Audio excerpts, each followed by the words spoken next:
मंडळी, लोकशाहीमध्ये निवडणुकीला उत्सव म्हटलं जातं, पण आज दिवसभर जे महाराष्ट्रात घडत होतं त्याला तमाशा म्हणणार होतो, पण तमाशाची बदनामी नको म्हणून शब्द टाळतोय। खरं तर घटनाकारांना निवडणुकीचा हा उत्सव दिवाळीचा असावा असं अभिप्रेत होतं, पण आपल्यातल्या काही लोकांनी त्याचा शिमगा केला।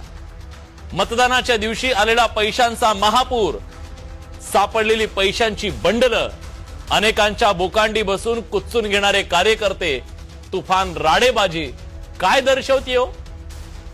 कार्यकर्त्यांच्या या निवडणुकीत जर पैशांचा एवढा महापूर येत असेल आणि उघडपणे मतांचे भाव ठरत असतील, तर आपल्या लोकशाहीच्या निवडणूक प्रक्रियेचा हा बाजार नाहीये का?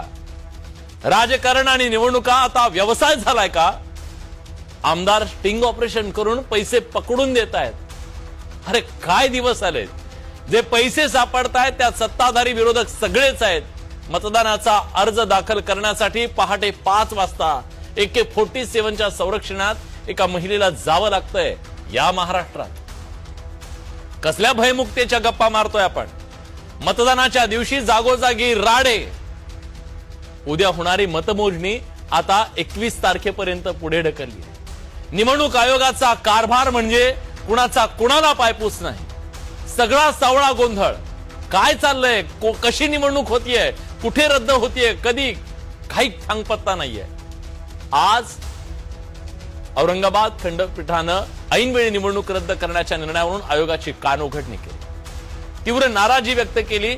शेवटच्या क्षणी निवडणूक रद्द करून लाखो लोकांच्या वेळेचा, पैशाचा, ऊर्जेचा जो अपव्यय झाला त्याला कोण जबाबदार आहे? जर निवडणूक प्रक्रियेत अनियमितता झाली असेल तर कारवाई कुठे आहे? निवडणूक आयोग सांगणार आहे की नाहीये? आधीच मतदार याद्यांमधल्या घोळाचे आरोप, त्यातली आयोगाची बोटचेपी भूमिका, त्यामुळे प्रश्नांच्या घेऱ्यात सापडलेल्या निवडणूक आयोगाला कसलाही प्रभाव या निवडणुकीत पाडता आलेला नाहीये। वचक तर कुठे दिसलाच नाहीये। बघताय ते बाजूला काय चालू आहे? ही निवडणूक प्रक्रिया आहे या देशातल्या लोकशाहीची, ज्या लोकशाहीच्या आम्ही गप्पा जगभरात मारत असतो। खरंच आज ही परीक्षा होती, त्यामुळे प्रश्न उपस्थित करतोय की स्थानिक स्वराज्य संस्थांच्या निवडणुकीमध्ये निवडणूक आयोग नापास झालाय का? आणि एवढ्याशा परीक्षेत जर हे नापास झाले असतील, वन नेशन वन इलेक्शन काय गप्पा मारतात? बघूया खास रिपोर्ट।